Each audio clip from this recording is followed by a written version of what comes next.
यह कहकर दुर्योधन से सकने लगा। उसका चेहरा मिट्टी से सना हुआ था। 11 अक्षौहिणी सेना का स्वामी समरभूमि में धूल धूसरित अकेला घायल और असहाय पड़ा प्राण त्याग रहा था। अंतिम श्वास लेने से पूर्व दुर्योधन ने कृपाचार्य से कहकर जल का कलश मंगवाया और अपने सामने जल से मेरा अभिषेक कर मुझे कौरव सेना का अगला सेनापति नियुक्त कर दिया। सेनापति? किसका सेनापति? अब सेना ही कहां शेष थी। काल की गति सचमुच बहुत सूक्ष्म है। मुझे अपने पिता की मृत्यु का समाचार सुनकर भी उतना दुख नहीं हुआ जितनी दुर्योधन की दशा देखकर पीड़ा महसूस हो रही थी। मैं सचमुच क्रोध से भरा हुआ था। इसका एक कारण यह था कि अब मैं कौरवों का सेनापति था। दुर्योधन ने अपने अंत समय में जो मुझ पर विश्वास किया, मुझे उसकी रक्षा करनी थी। मेरे लिए युद्ध अभी शेष था। दुर्योधन को रणभूमि में तड़पता छोड़कर आगे बढ़ने के अतिरिक्त कोई विकल्प नहीं था। हम तीनों, मैं, कृपाचार्य और कृतवर्मा, रणभूमि से काफी दूर निकल आए। आगे चलकर तरह तरह के वृक्ष व लताओं से भरा एक वन था। हमने चारों ओर दृष्टि घुमाई तो एक विशाल वट वृक्ष दिखाई दिया। संध्या हो चुकी थी और अंधकार हो चला था। हमने रात वहीं बिताने का निश्चय किया। अत्यधिक थकान के कारण कृपाचार्य और कृतवर्मा को नींद आ गई। मैं भी सोना चाहता था, किंतु मेरा मन रोष व क्रोध से भरा हुआ था। मैं बहुत देर तक वट वृक्ष के पत्तों के बीच से टिमटिमाते तारों को देखता रहा। सहसा मेरी दृष्टि एक भयंकर उल्लू पर पड़ी, जो कहीं से अचानक उड़ता हुआ आया और उसने वृक्ष पर घोंसलों में सो रहे कौवों को नोचना मारना शुरू कर दिया। उस एक उल्लू ने देखते ही देखते अनेक सोते हुए कौवों को मार डाला और फिर वहां से उड़ गया। उल्लू का ऐसा कपटपूर्ण व्यवहार देखकर मैं आश्चर्य में पड़ गया। अचानक मुझे लगा कि वह उल्लू मुझे कुछ संदेश देने आया था। रात्रि में सोते हुए शत्रु पर वार करके उसे मार डालने का संदेश। मेरे दिमाग में तुरंत यही विचार आया कि विजयोल्लास में चूर पांचाल भी कौवों की तरह अपने शिविर में सो रहे होंगे। उन्हें मारने का यही उपयुक्त समय है। उस उल्लू की भांति क्यों ना मैं भी रात में शिविर में घुसकर सोते हुए पांचालों को यमलोक पहुंचा दूं। मेरा मन प्रतिशोध की अग्नि से इतना संतप्त था कि धर्म और अधर्म के बीच का भेद मेरे लिए समाप्त हो गया। मैंने बहुत सोच विचार करके मामा कृपाचार्य को जगाया। मामा जी, उठिए, मैंने कृपाचार्य से कहा। मेरा मन बहुत बेचैन है और मुझे नींद नहीं आ रही है। क्या हुआ अश्वत्थ? कृपाचार्य ने घबराकर पूछा। क्या तुम्हें किसी जंगली पशु की आवाज आ रही है? नहीं मामा जी, मैंने कहा। एक पशु तो क्या, इस समय जंगल के सभी पशु भी यहां आ जाएं तो मैं उनके लिए अकेला ही पर्याप्त हूं। मैंने आपको किसी और कारण से जगाया है। क्या बात है, तुम इतने परेशान क्यों हो? उसके बाद मैंने कृपाचार्य को उल्लू और कौवों वाली घटना बताई और यह भी बताया कि उससे प्रेरणा लेकर किसी तरह मेरे मन में सोते हुए शत्रुओं को मार डालने का विचार आया था। मेरी बात सुनकर कृपाचार्य स्तब्ध रह गए।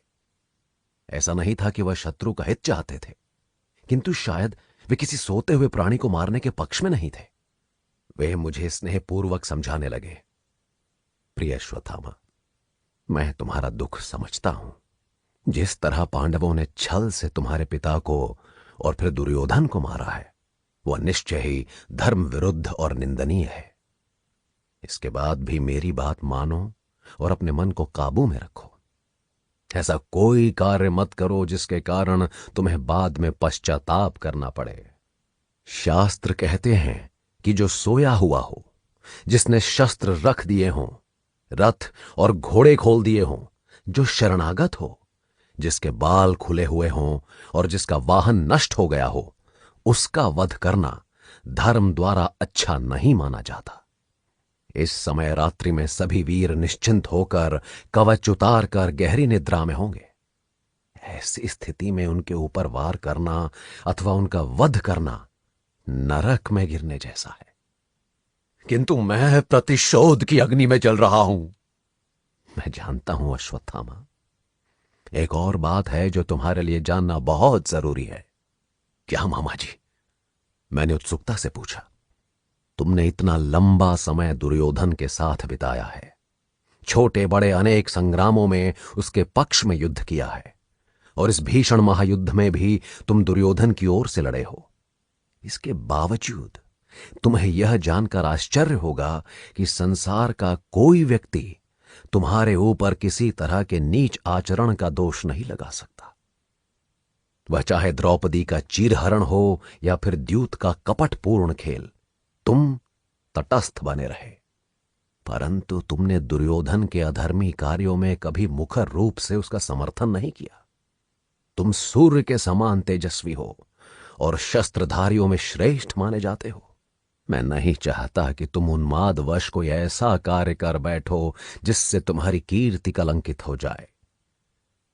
इसलिए मेरी सलाह मानो और अपने मन से इस पापपूर्ण विचार को त्याग दो। कल सुबह सूर्योदय के साथ एक सच्चे योद्धा की भांति रणभूमि में उतरो और अपने शत्रुओं से युद्ध करो। मैं तुम्हारे निष्कलंक आचरण तथा दोष रहित चरित्र का साक्षी हूं और आजीवन रहूंगा। कृपाचार्य मेरे मामा थे, किंतु उन्होंने मेरी प्रशंसा में इतना कुछ पहली बार कहा था।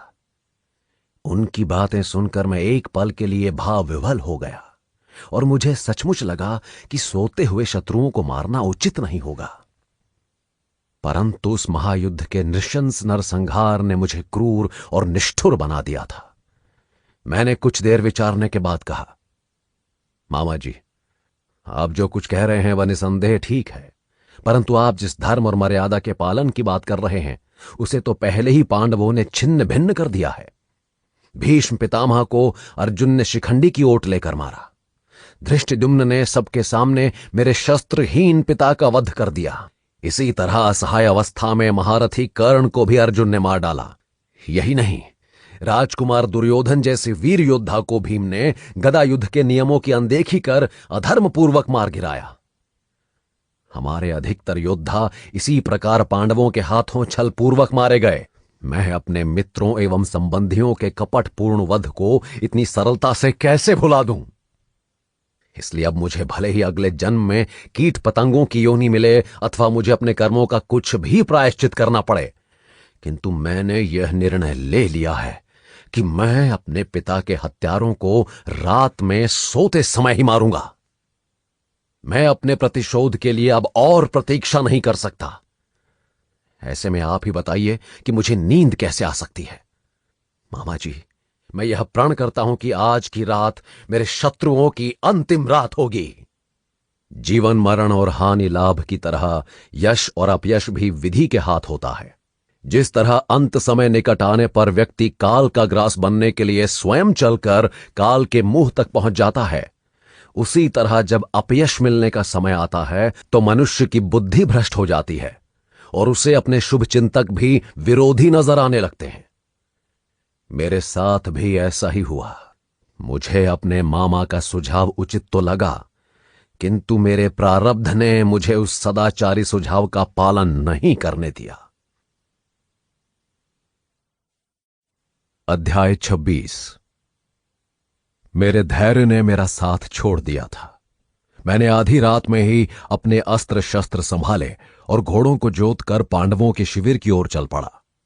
मैंने तो यही सोचा था कि मुझे किसी रुकावट का सामना नहीं करना पड़ेगा और उस उल्लू की भांति मैं सहसा शत्रु के आवास में घुसकर विध्वंस मचा दूंगा, परंतु ऐसा नहीं हुआ।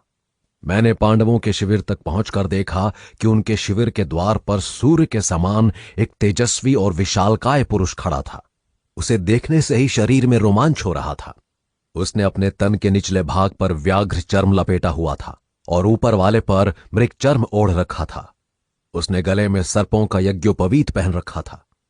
उसकी विशाल भुजाओं में तरह तरह के शस्त्र सुशोभित हो रहे थे और बाजूबंद के स्थान पर बड़े बड़े सांप बंधे थे। बीच बीच में न केवल उसके मुख से बल्कि कान, नाक और आंखों में से भी ज्वाला निकलती थी।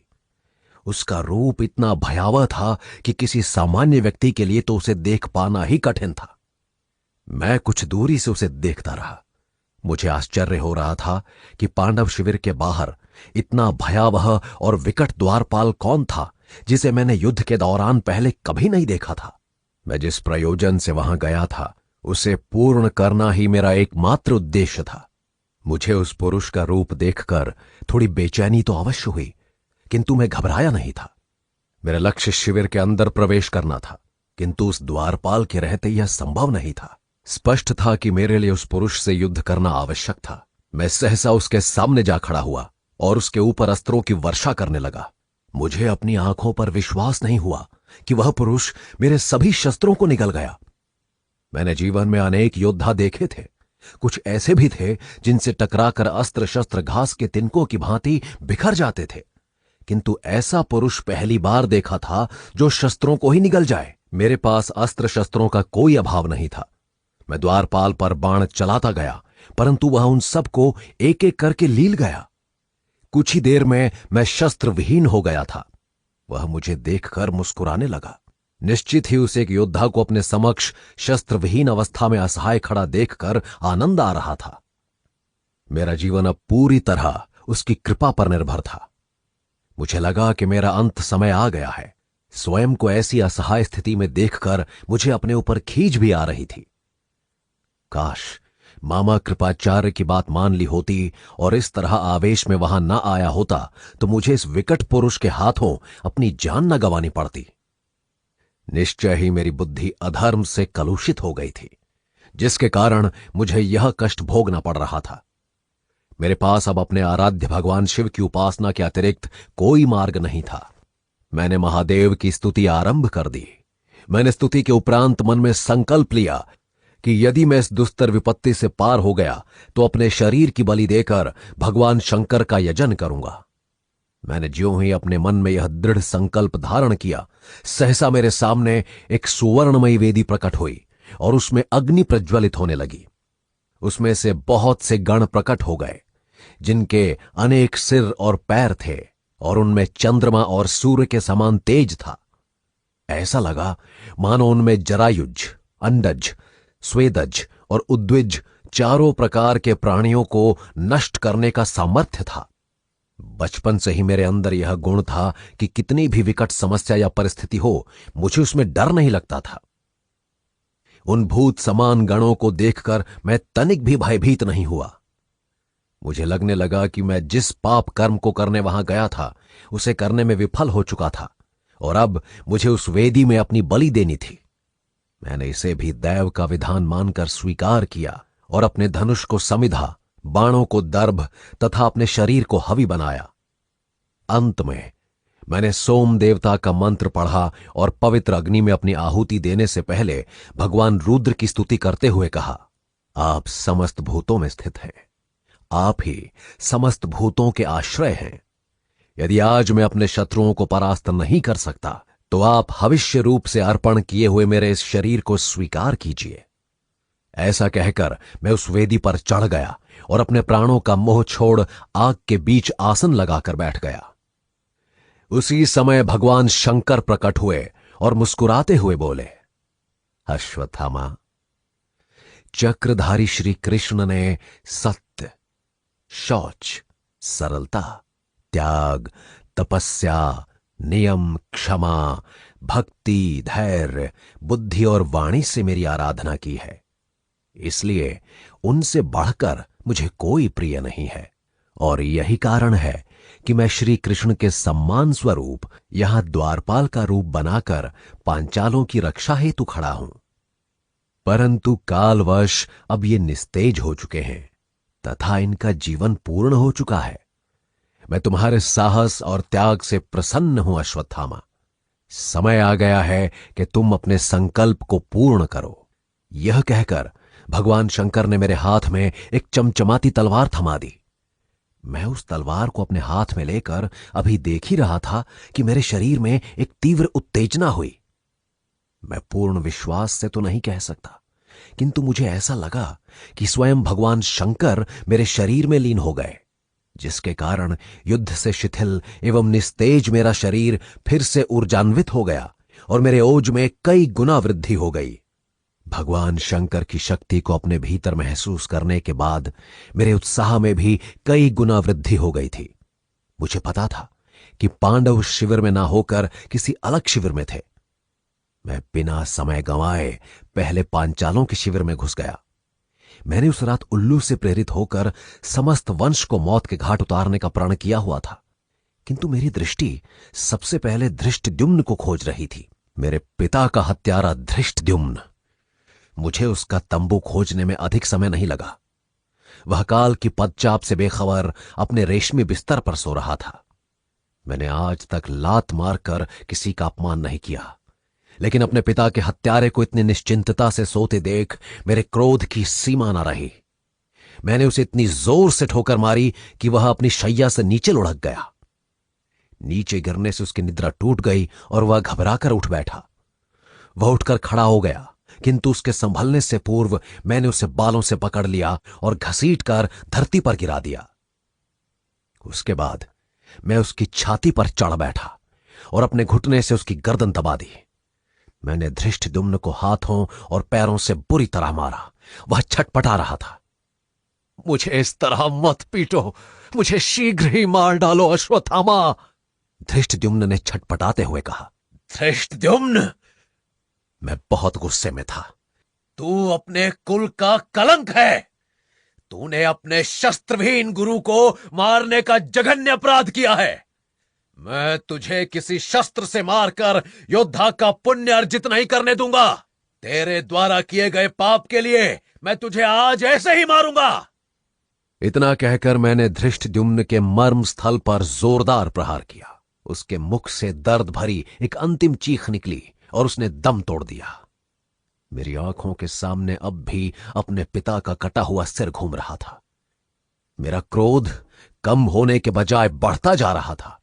मैंने धृष्टद्युम्न के मृत शरीर को भी पैरों से ठोकर मारी। मुझे लगता है यदि मेरे पास उस दिन थोड़ा समय होता तो मैंने धृष्टद्युम्न के तन को क्षत विक्षत कर दिया होता। यह शायद भगवान शंकर की शक्ति का ही प्रभाव था कि केवल मेरे हाथों व पैरों के ही प्रहार से धृष्टद्युम्न जैसे महाबली योद्धा के प्राण पखेरु उड़ गए। अपने लक्ष्य की इस प्रथम सफलता ने मुझमें हिम्मत और उत्साह का जबरदस्त संचार कर दिया। उसके बाद मैंने उत्तमौजा और उसके भाई युधामन्यु का भी वही हाल किया। मेरे सिर पर इस तरह खून सवार था कि मेरे लिए रक्त और पानी में अंतर शेष नहीं था। मेरे सामने जो भी आया मैंने उसे यमलोक पहुंचाने में क्षण भर की भी देर नहीं की। उस दिन मेरे भीतर भगवान शंकर की दैवी शक्ति और प्रतिशोध की ज्वाला का ऐसा समावेश हुआ था कि मैंने देखते ही देखते शत्रु के शिविर में शवों का ढेर लगा दिया। चारों तरफ शोर और कोलाहल मच गया। ऐसे में स्वाभाविक था कि सब लोग नींद से उठ गए थे। मैं ज्यों ही थोड़ा आगे बढ़ा, द्रौपदी के 5 पुत्रों ने मुझे घेर लिया। मेरे सामने वही दृश्य फिर उभर आया जब उस अकेले उल्लू ने पेड़ पर सोते हुए बहुत से कौवों को अचानक दबोच कर मार डाला था। मुझे द्रौपदी के पुत्र भी उन कौवों जैसे दिखाई देने लगे। मैंने अपनी दिव्य तलवार संभाली और पूरे वेग से उन 5 पर टूट पड़ा। गहरी नींद से सहसा जागने के कारण उनका शरीर आलस्य से भरा हुआ था और मस्तिष्क भी पूरी तरह सचेत नहीं था। मुझे इसी क्षण की प्रतीक्षा थी। मैंने सबसे पहले प्रतिविंध्य पर वार किया। वह बेचारा एक ही वार में धरती पर लेट गया। उसके बाद सुतसोम आगे आया तो मैंने तलवार से उसकी भुजा काट दी। वह छटपटाता हुआ धरती पर गिर गया। मैंने अगले ही क्षण अपनी तलवार उसके वक्ष में उतार दी। अपने 2 भाइयों को इस तरह मरता देख शतानीक, श्रुतकर्मा और श्रुतकीर्ति ने एक साथ मुझ पर आक्रमण कर दिया। शतानीक ने पास पड़ा रथ का पहिया उठाकर मुझ पर फेंका। मैं उसके प्रहार के लिए तैयार नहीं था। वह पहिया मेरे दाहिने कंधे पर लगा, जिसके कारण मुझे भयंकर पीड़ा हुई और हाथ हिलाने में बहुत दर्द होने लगा। मुझे घायल देखकर उन तीनों ने सोचा कि मुझे मारना सहज होगा। वे भूल गए थे कि जिसके पिता को रणभूमि में छल से असहाय स्थिति में मार दिया गया हो, जिसके हृदय में रक्त कम और प्रतिशोध की ज्वाला अधिक हो, उससे एक पहिए की मामूली चोट से रोक पाना संभव नहीं था। मुझे शतानीक, श्रुतकर्मा और श्रुतकीर्ति को मारने में कोई समय नहीं लगा। मेरे सामने गिरे 5 पांडव पुत्र ऐसे तड़प रहे थे जैसे बाज के पंजों में चिड़िया के बच्चे छटपटाते हैं। कुछ ही पल में 5 ढेर हो गए। आसपास जमीन पर रक्त और मांस के लोथड़े बिखरे हुए थे। पांडव पुत्रों के प्राणहीन शरीरों को देखकर मेरी आंखों के सामने अपने पिता द्रोणाचार्य की मृत्यु का दृश्य उभर आया। एक पुत्र के समक्ष अपने वृद्ध पिता का शव और एक पिता के समक्ष अपने युवा पुत्र का शव। ये दोनों समान लगते हुए भी समान परिस्थितियां कदापि नहीं हैं। इन दोनों में उतना ही अंतर है जितना दिन और रात में होता है। पांडव पुत्रों के रक्त से मेरे हृदय में कुछ ठंडक तो पड़ी थी, लेकिन यह ऐसी थी मानो किसी धधकते हुए पात्र में जल के कुछ छींटे आ पड़े हों। वे गिरे और भाप बनकर तुरंत ही उड़ गए। मेरे मन की क्रोधाग्नि को शमन हेतु अभी और प्रतिशोध की आवश्यकता थी। 5 निर्दोष बालकों को निर्ममता से मारकर भी मेरे मन में जल रही प्रतिशोध की अग्नि में कोई विशेष कमी नहीं आई थी। मैं रथ पर सवार हुआ और हाथ में धनुष लेकर आगे बढ़ता गया। शिविर में जो भी सामने आया मैंने उसे तत्काल ही मार गिराया। निद्रा और भय से व्याकुल लोग यहां वहां भाग रहे थे। चारों ओर धूल उड़ रही थी, जिससे शिविर में रात्रि का अंधकार दोगुना लग रहा था। मुझे इस बात का बिल्कुल अनुमान नहीं था कि मैंने उन्माद के क्षणों में कितने निर्दोष बच्चों, स्त्रियों या सैनिकों का संहार कर डाला। मैं रक्तपात और नरसंहार करता हुआ बाहर आया तो मैंने देखा कि मामा कृपाचार्य और कृतवर्मा भी वहीं मौजूद थे और शिविर के अंदर से बाहर भागने वाले लोगों को बालों से पकड़कर मौत के घाट उतार रहे थे। मेरे भीतर का राक्षस इस संहार को देखकर अत्यंत हर्षित था। हमें विश्वास था कि अंधकार का फायदा उठाकर कुछ लोग निश्चित रूप से शिविर के भीतर छिप गए होंगे। यह सोचकर कृतवर्मा ने शिविर में आग लगा दी। आग लगते ही शिविर में उजाला हो गया। शिविर के जलने से जो लोग भीतर छिपे बैठे थे वे बाहर भागने लगे। विनाश एवं मृत्यु का तांडव फिर आरंभ हो गया। मैंने किसी को तिल के पौधे के समान बीच से 2 हिस्सों में काट गिराया तो किसी के सिर को धड़ से अलग कर दिया। किसी के पैरों पर वार किया तो किसी की पीठ में तलवार भोंक दी। किसी का मुख आहत कर दिया तो किसी के कान काट दिए और किसी का कंधा तोड़ दिया। मैं अपने जीवन की वह भयानक व अंधेरी रात कभी नहीं भूल सकता। मैंने अकेले ही अनेक लोगों की हत्या कर दी थी। पौ फटने को थी। रक्त से सनी तलवार मेरे हाथ से इस तरह चिपक गई मानो वह मेरे शरीर का अंग हो। मैंने चारों ओर दृष्टि दौड़ाई। शिविर और उसके आसपास की भूमि खून से तर हो गई थी। उस रात वहां नर रक्त का इतना छिड़काव हुआ कि कोलाहल के दौरान उड़ने वाली समस्त धूल दब गई थी। पांचालों के शवों से पटी भूमि देखकर मेरा मन अत्यंत प्रसन्न था। मैंने मन ही मन उस उल्लू का आभार व्यक्त किया जिसने मेरी इस सफलता में परोक्ष रूप से गुरु की भूमिका निभाई थी। अध्याय 27। मुझे मन में सदा इस बात का संतोष एवं गर्व रहा कि मैंने दुर्योधन जैसे धूर्त व्यक्ति के साथ रहते हुए भी अपनी मानवता को कलुषित होने से बचाए रखा था। परंतु उस घोर नरसंहार के बाद जब मेरा प्रमाद शांत हुआ तो मेरा सामना अपने ही व्यक्तित्व के एक नए और विकृत रूप से हुआ। मैं रक्त रंजित धरती पर खड़ा पांडवों के विषय में सोचने लगा। उन्होंने युद्ध लगभग जीत लिया था, परंतु क्या अपने पुत्रों को खोने के बाद वे इसे विजय कह सकते थे? क्या उनकी विजय अब उन्हें सचमुच हर्ष तथा उल्लास दे पाएगी जिसे पाने के लिए वे लोग इस महासमर में उतरे थे? क्या अपने पारिवारिक विनाश के घाव को राज्य और वैभव के मरहम से भरा जा सकता था? मैं अपनी सफलता पर हर्षित था, किंतु मेरे मन में उठ रहे प्रश्न केवल पांडवों तक सीमित नहीं थे। मेरा हृदय मुझसे भी कुछ प्रश्न कर रहा था। क्या मेरे अंतर में व्याप्त मानवता और मेरा सद्भाव अमर्ष जनित भीषण हिंसा की भेंट नहीं चढ़ गए थे? क्या मैं सोते हुए निर्दोष लोगों की हत्या के बाद स्वयं चैन से सो सकूंगा? उस उल्लू ने तो अपनी प्रकृति के अनुरूप शिकार किया था, किंतु क्या एक पक्षी से प्रेरणा लेकर स्वयं हिंसक पशु जैसा आचरण करना उचित है?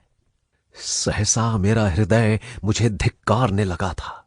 मैं मनुष्य से राक्षस हो गया था। मेरा हर्ष धीरे धीरे विषाद में बदलने लगा। अमानवीय कृत्य करने के उपरांत हृदय में विषाद की उत्पत्ति इस बात का सूचक है कि व्यक्ति में मानवता का कुछ अंश अभी सुरक्षित है।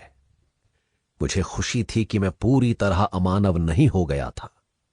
अपने मन में ग्लानि का भाव लिए मैं उस कुकर्म के साथ उसके रेचन एवं समाधान के उद्देश्य से गंगा तट पर व्यास जी के पास जा पहुंचा।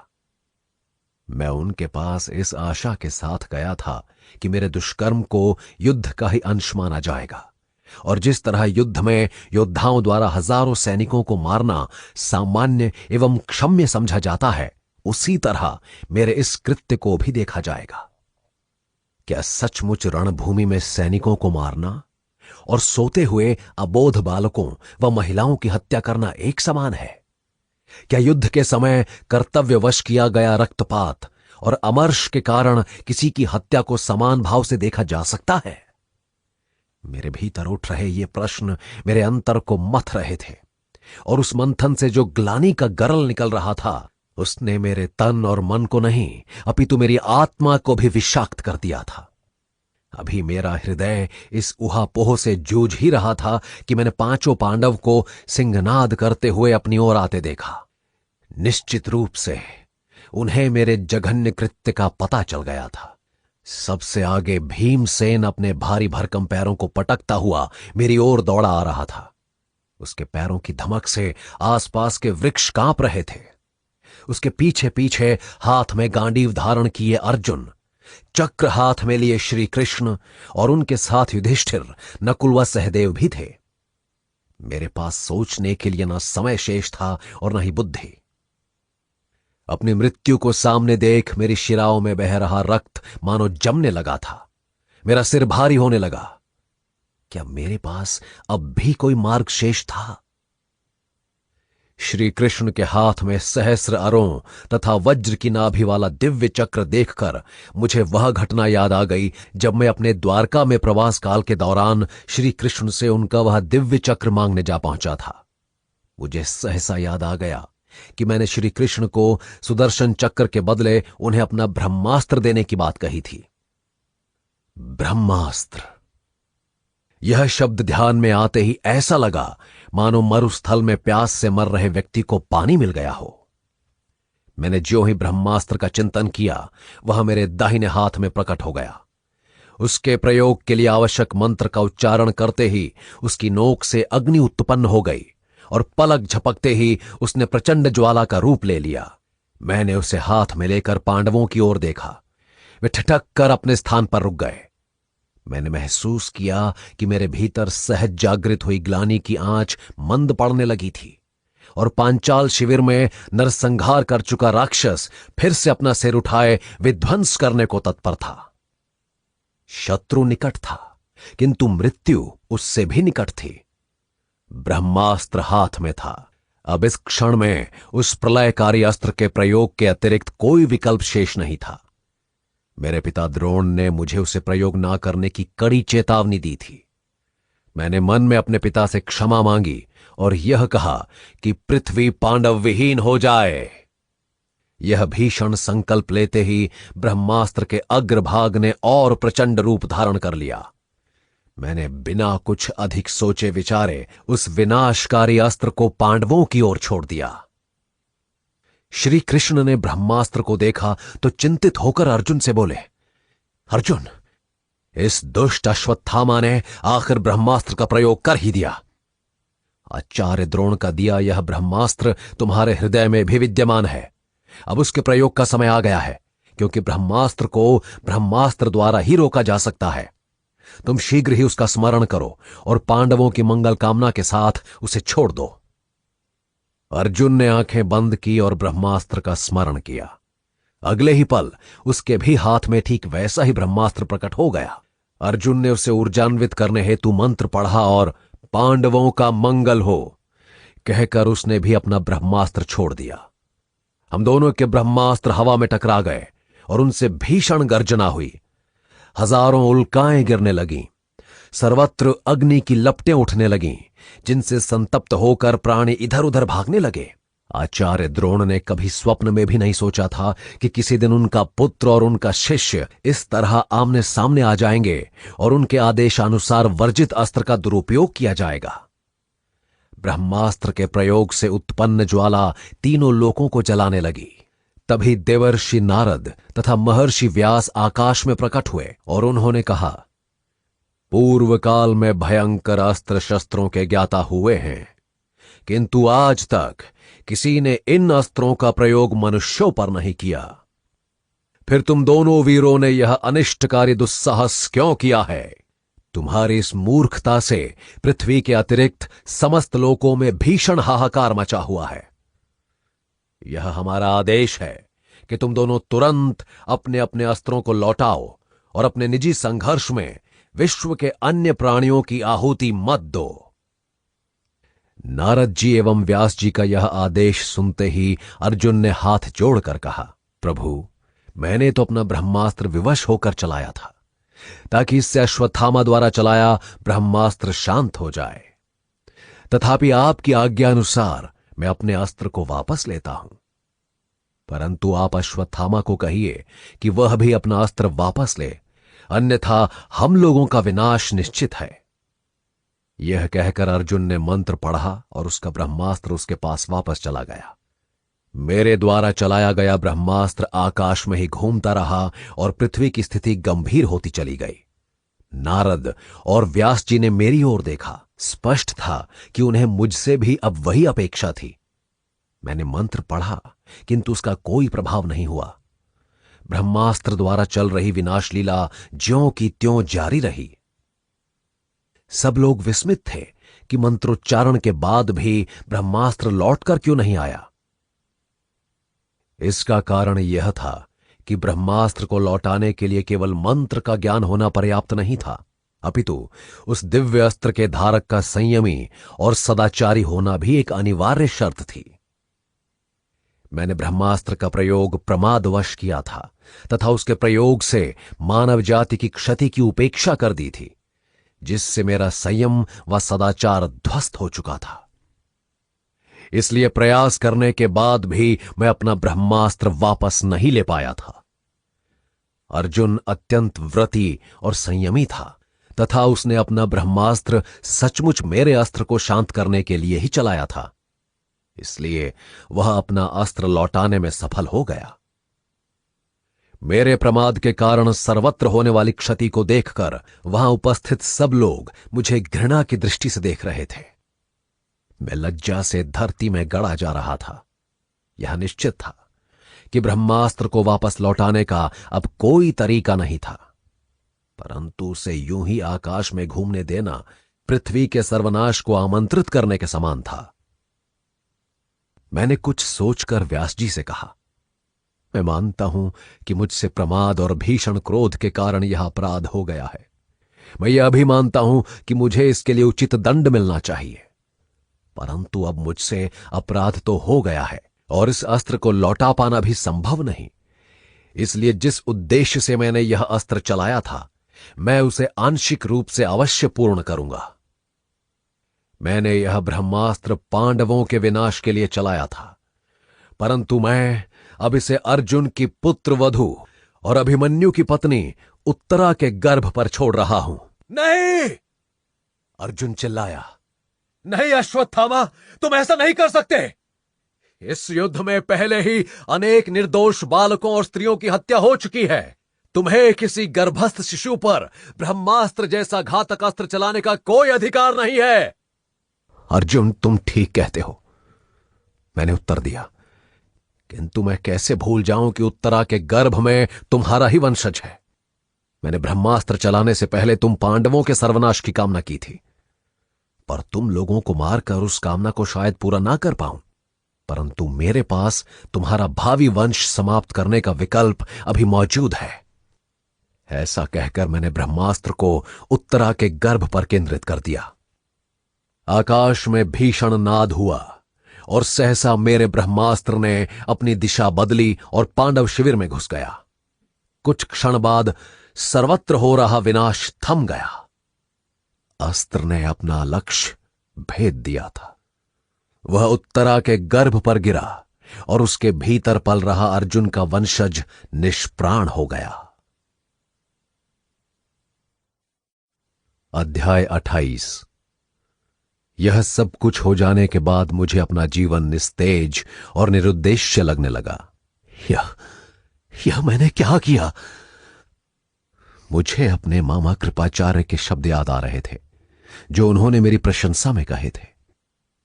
क्रोध और प्रमाद ने मेरा सर्वस्व लूट लिया था। मैंने अपने विवेक, सद्भाव और संयम से जो कुछ ख्याति एवं प्रशंसा अर्जित की थी वह सब मिट्टी में मिल गई। इस बोध ने मेरे क्रुद्ध व दग्ध मन को ठंडा कर दिया। मन शांत होने पर क्रोध का स्थान ग्लानि ने लिया। ग्लानि रेचन प्रक्रिया का प्रथम तथा प्रायश्चित उसका दूसरा सोपान है। मुझे ग्लानि का पूर्ण आभास था, किंतु अब मेरा मन प्रायश्चित के लिए तत्पर हो रहा था। मुझे लगा कि इस जघन्य पाप को करने से मैंने अपने पिता की हत्या का प्रतिशोध ले लिया था। तथापि हिंसा द्वारा हिंसा का प्रतिकार करना और हत्या द्वारा हत्या का प्रतिशोध लेना अमानवता की पराकाष्ठा के अतिरिक्त कुछ नहीं है। मैं यह सब सोच रहा था कि तभी श्री कृष्ण मेरे पास आए। कृष्ण ने कहा, अश्वत्थामा, तुमने ब्रह्मास्त्र का दुरुपयोग करके जो अपराध किया है उसका दंड तो तुम्हें अवश्य ही मिलेगा, परंतु तुमने उत्तरा के गर्भ में पल रहे शिशु की हत्या का जो जघन्य पाप किया है उसके लिए कोई भी दंड कम है। तुम्हारे द्वारा किए ब्रह्मास्त्र के दुरुपयोग से अब इस प्रदेश में 12 वर्ष तक वर्षा नहीं होगी। इसके कारण यहां के निवासियों को तरह तरह के कष्ट झेलने पड़ेंगे। इन सब के उत्तरदायी तुम हो। इसके अतिरिक्त तीनों लोकों में तुम्हारे मूर्खतापूर्ण कार्य के चलते भयंकर विनाश हुआ है और प्राणी जगत को भारी क्षति हुई है। वह पाप भी तुम्हारे सिर पर है। तुम्हारे इस प्रमाद जनित कृत्य का यह दंड है कि तुम्हारे मस्तक में जो यह दिव्य मणि है वह तुम्हें निकाल कर देनी होगी। उसके बाद ही तुम्हें पांडवों से अभयदान मिल सकेगा। हे कृष्ण, मैंने आर्त स्वर में उत्तर दिया, पांडवों और कौरवों के पास जितने भी रत्नादि हैं यह मणि उन सबसे अधिक मूल्यवान है। यह कोई साधारण मणि नहीं है। यह मेरे जन्म के समय से मेरे मस्तक में लगी हुई है। इसे धारण करने वाले व्यक्ति को अस्त्र शस्त्र और व्याधियों से कोई भय नहीं रहता और न ही उसे क्षुधा सताती है। यहां तक कि देवता, नाग, राक्षस आदि भी इस मणि के धारक का अहित नहीं कर सकते। यही कारण है कि इतने लंबे और भीषण युद्ध के बाद भी मेरे शरीर पर किसी तरह का कोई घाव नहीं है। परंतु मैं अपने किए पाप का उत्तरदायित्व स्वीकार करता हूं और इसके लिए आपने जो दंड निर्धारित किया है उसे भी स्वीकार करता हूं। ऐसा कहकर मैंने अपनी कमर से बंधा छुरा निकाला और अपने मस्तक में लगी मणि के किनारे पर चीरा लगा दिया। मेरे मस्तक से रक्त की धारा फूट पड़ी। भयंकर पीड़ा से मेरा तन कांप रहा था। वहां खड़े देखने वालों के मुख खुले रह गए। मैंने छुरे की तीखी नोक को मस्तक के भीतर तक घुसाकर अपनी दिव्य मणि को झटके से बाहर खींच लिया। वह अद्भुत मणि जो कर्ण के कवच कुंडल की भांति मेरे शरीर का अंग थी, मेरे मस्तक से बाहर निकल आई। मैंने एक हाथ से मणि को पकड़ा और उसे धीरे से श्री कृष्ण के हाथ पर रख दिया। मणि के बाहर निकलते ही मेरा शरीर तेजहीन होने लगा। मुझे लगा मानो मेरे भीतर वर्षों की थकान व्याप्त थी और मुझे अब उसका एहसास हो रहा था। मैं अत्यंत दुर्बल महसूस कर रहा था। मेरे मस्तक से रक्त की धार बह रही थी। मैं सिर झुकाए खड़ा कृष्ण के अगले आदेश की प्रतीक्षा कर रहा था, क्योंकि मैं जानता था कि मुझे अब तक सिर्फ ब्रह्मास्त्र को चलाने का दंड मिला था। उसे उत्तरा के गर्भ पर छोड़ने तथा पांडवों के अंतिम वंशज की हत्या का हिसाब होना अभी शेष था। मेरे मस्तक से निकली मणि श्री कृष्ण के हाथ में लघु सूर्य की भांति जगमगा रही थी। उन्होंने मणि पर दृष्टि डाली और फिर उसे युधिष्ठिर को सौंप दिया। इसके बाद वे बोले, अश्वत्थामा, तुमने पांचाल शिविर में घुसकर निर्दोष सैनिकों, योद्धाओं, बालकों व स्त्रियों की निर्ममता से हत्या की है और पांडवों के 5 निर्दोष पुत्रों को भी मारा है।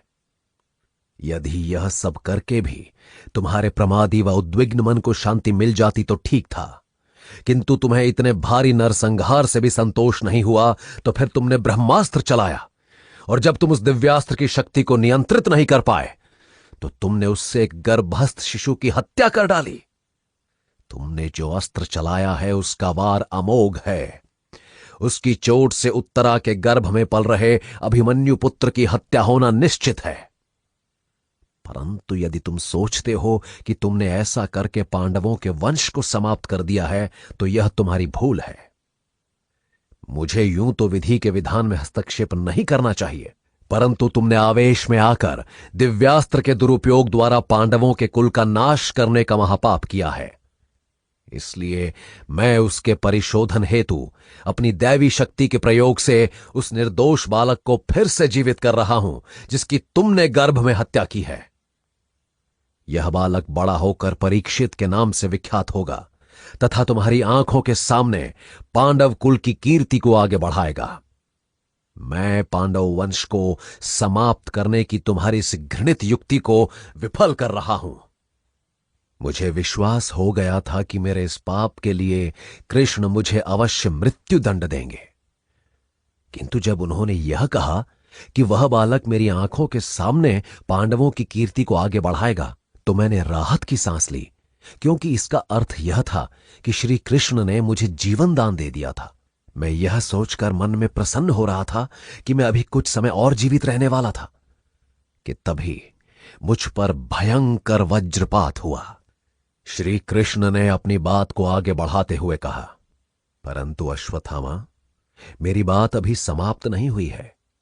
यह युद्ध है और युद्ध में रक्तपात होना स्वाभाविक है।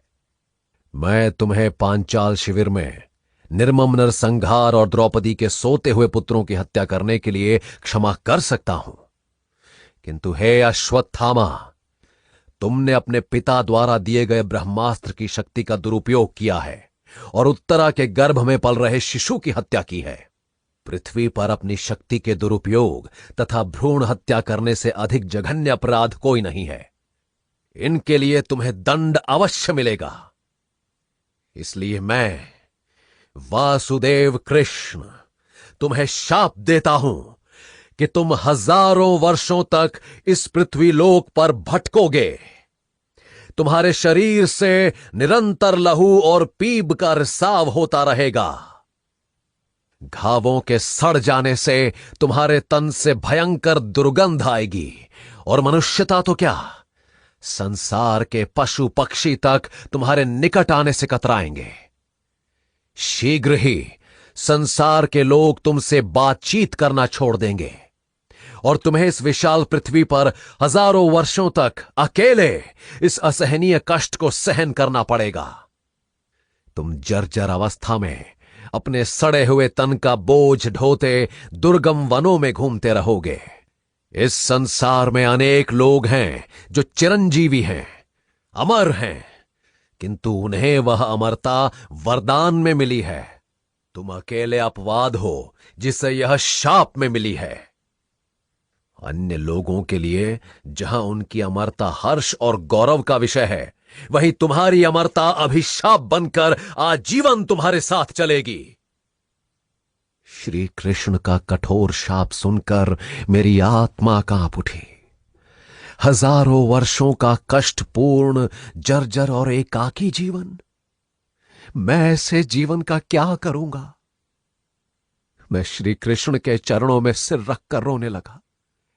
हे गोविंद, मैंने कृष्ण से विनती की, मुझ पर दया कीजिए। मैं अपने समस्त पाप स्वीकार करता हूं। मैं आपकी शरण में हूं माधव। आप चाहें तो सुदर्शन चक्र से इसी क्षण मेरे प्राण ले लीजिए। आप जो भी दंड देंगे मैं उसे सहर्ष स्वीकार कर लूंगा, किंतु मुझे इस भयंकर शाप से मुक्त कर दीजिए प्रभु। प्रभु, मैं हजारों वर्ष तक ऐसी दुर्दशा में जीवित रहकर क्या करूंगा। मैं आपसे प्रार्थना करता हूं कि मुझे सड़े हुए मांस का लोथड़ा बनाकर मत छोड़िए। केशव, दया कीजिए, मुझ पर कृपा कीजिए। मैंने सिर उठाया तो मैं आश्चर्यचकित रह गया। वहां कोई नहीं था। श्री कृष्ण सहित पांडव एवं अन्य सब लोग जा चुके थे। वहां केवल मैं था, अकेला। सहसा मेरे शरीर में परिवर्तन होने लगा। वह जगह जगह से कटने छिलने लगा और उसमें से रक्त और पीप का स्राव हो रहा था। श्री कृष्ण के शाप का प्रभाव आरंभ हो गया था। मैं फूट फूट कर रोया, चीखा, चिल्लाया, किंतु यह भी कृष्ण के शाप का प्रभाव था कि कुछ देर पहले लोगों से भरा वह स्थान सहसा निर्जन हो गया था। उपसंहार। उस भयंकर घटना को हजारों वर्ष बीत चुके हैं। इस बीच मेरी जो दुर्दशा हुई है, मैंने उसका थोड़ा सा वर्णन आरंभ में किया था। अब मेरी स्थिति ऐसी हो गई है कि मैं अपनी व्यथा का पूरा वर्णन करने लायक भी नहीं रहा। मैंने तो अब यह भी सोचना छोड़ दिया है कि मुझे इस दयनीय दशा में अभी और कितने वर्ष यूं ही सड़ना है, क्योंकि मैं इसे जीवन कह नहीं सकता और मृत्यु मेरे वश में नहीं है। इस पीड़ादायक जीवन को भोगने पर भी मुझे इस बात का संतोष है कि मैंने भीम को खीर में विष मिलाकर मारने के षड्यंत्र में दुर्योधन का साथ नहीं दिया। मुझे खुशी है कि मैं लाक्षागृह में पांडवों को मारने की योजना में भी दुर्योधन के साथ नहीं था। मुझे इस बात की भी तसल्ली है कि जिस समय मेरे पिता आचार्य द्रोण ने एकलव्य और कर्ण जैसे धनुर्धरों का अधिकार उनसे छीना, उस समय मैंने भीतर से सुखद अनुभव नहीं किया, और ऐसे सभी अवसरों पर मैं अपने पिता के चारित्रिक दोषों का निष्पक्ष उल्लेख करने का साहस जुटा पाया हूं। मुझे यह सोचकर राहत मिलती है कि कुरु राजसभा में जिस समय द्रौपदी का चीरहरण करके उसे अपमानित किया जा रहा था, मैंने पांडवों की पत्नी पर कुदृष्टि डालकर अपने चरित्र का पतन नहीं होने दिया। मुझे ऐसी अनेक बातों का संतोष है जब मैंने दुर्योधन के पक्ष में युद्ध करने के बावजूद अंत समय तक अपनी शुचिता को बनाए रखा। इन्हीं कुछ बातों ने मुझे संभवतः यह साहस प्रदान किया है कि मैं संसार के समक्ष अपनी बात तटस्थता से रखने में सफल हो सका हूं। इन बातों का उल्लेख करके स्वयं को निर्दोष सिद्ध करने की मेरी मंशा नहीं है। मैं पूर्ण निष्ठा के साथ यह भी स्वीकार करता हूं कि मुझसे युद्ध के दौरान अपराध हुए हैं। मैं अपने पिता से अत्यधिक प्रेम करता था और इसीलिए मैं उनकी छल पूर्ण हत्या सहन नहीं कर पाया। उसके परिणाम स्वरूप मैं अपना विवेक खो बैठा और मैंने पांचालों के शिविर में घुसकर निर्दोषों का रक्त बहाया और निर्मम नरसंहार किया। मेरे पिता ने मुझे ब्रह्मास्त्र जन कल्याण के लिए दिया था, परंतु मैंने हठ और अहंकार वश उस शक्ति का दुरुपयोग किया जिससे समस्त पृथ्वी के प्राणियों का जीवन संकट में पड़ गया था। श्री कृष्ण के समझाने के बावजूद मैं अपनी उस शक्ति को नियंत्रित नहीं कर सका और उस विध्वंसकारी अस्त्र का संधान एक निर्दोष गर्भवती स्त्री के ऊपर कर बैठा तथा उसके गर्भ में पल रहे शिशु की हत्या कर दी। मैं यदि थोड़ा धैर्य रखता और वासुदेव कृष्ण से क्षमा मांगकर अपने ब्रह्मास्त्र को रोकने का उपाय पूछता तो वे अवश्य कोई युक्ति सुझा देते, किंतु वहां मुझसे फिर भूल हो गई। यही दो मुख्य कारण थे जिनके लिए कृष्ण ने मुझे शाप दिया था। मुझे इन सब कुकर्मों का दंड मिलना ही चाहिए था।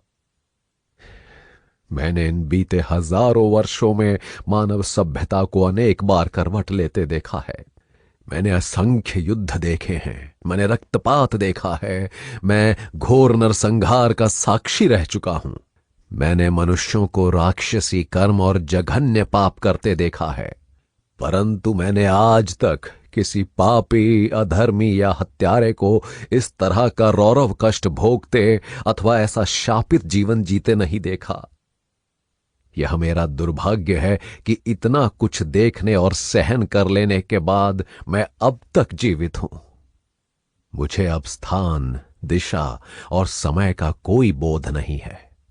मुझे स्वयं नहीं पता कि मैं पृथ्वी के किस भाग में कितने समय से विचरण कर रहा हूं।